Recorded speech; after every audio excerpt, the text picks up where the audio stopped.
Forum sur la paix, nous recevons Christophe Deloire, secrétaire général de Reporters sans frontières et président du Forum sur l'information et la démocratie. Ça a été créé il y a 3 ans et il tenait session hier dans le cadre de ce Forum sur la paix. Merci d'être avec nous. Alors, information et démocratie, ce sont deux mots qui normalement devraient aller systématiquement de pair, mais c'est loin d'être le cas et vous le savez mieux que quiconque.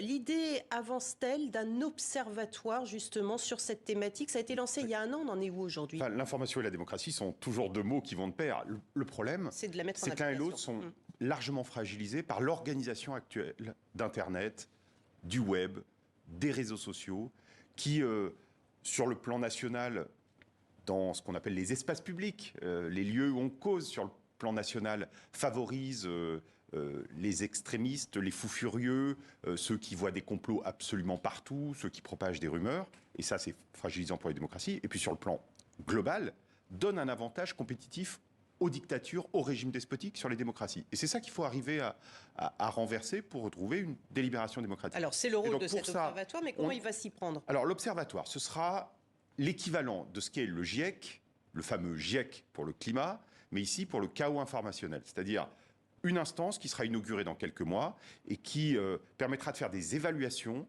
en rassemblant l'ensemble de la recherche qui est effectuée dans le monde, puisqu'il y a beaucoup de recherches qui est effectuée dans le monde, mais il n'y a pas de synthèse.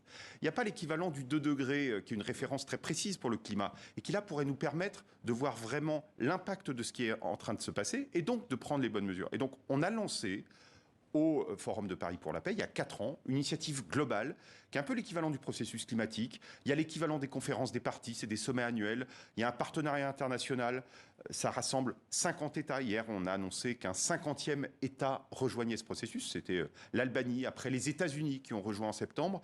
Bref, c'est un processus qui est en train de prendre de l'ampleur, à visée démocratique, c'est-à-dire il ne faut surtout pas orienter politiquement. Mais alors les États s'engagent à quoi concrètement, les 50 États dont vous parlez? Pour l'instant, l'objectif, c'est une coalition d'États qui travaillent ensemble sur la base des évaluations de ce futur observatoire sur l'information et la démocratie et de recommandations qui leur sont faites par cette nouvelle entité que nous avons créée, le Forum sur l'information et la démocratie, et qui remet des propositions très concrètes sur qu'est-ce qu'on fait.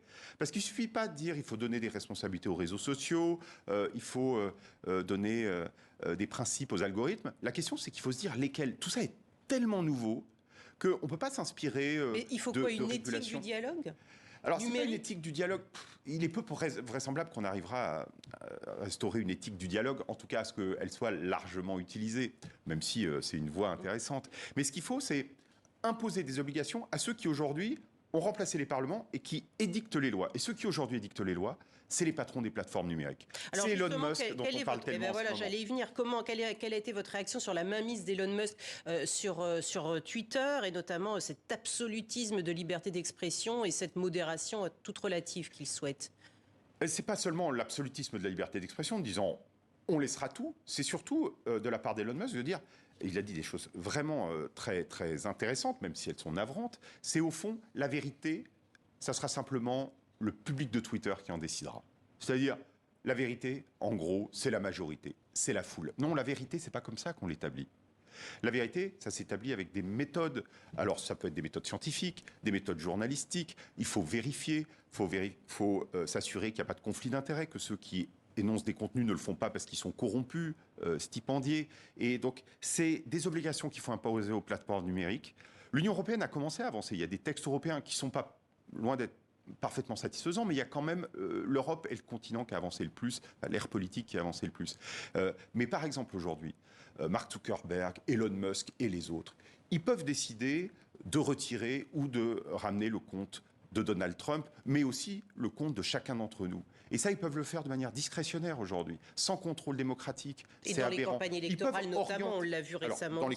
Dans les campagnes électorales, mais en dehors, ils peuvent décider que leur plateforme a une orientation politique. C'est vertigineux. Et c'est ça qu'il faut réguler, mais très rapidement, vous pensez à pouvoir avoir du poids face à des mastodontes comme ça, financiers et numériques? C'est des mastodontes qui ont un très grand pouvoir d'influence, grâce à leur argent, grâce à l'ensemble des services qu'ils proposent.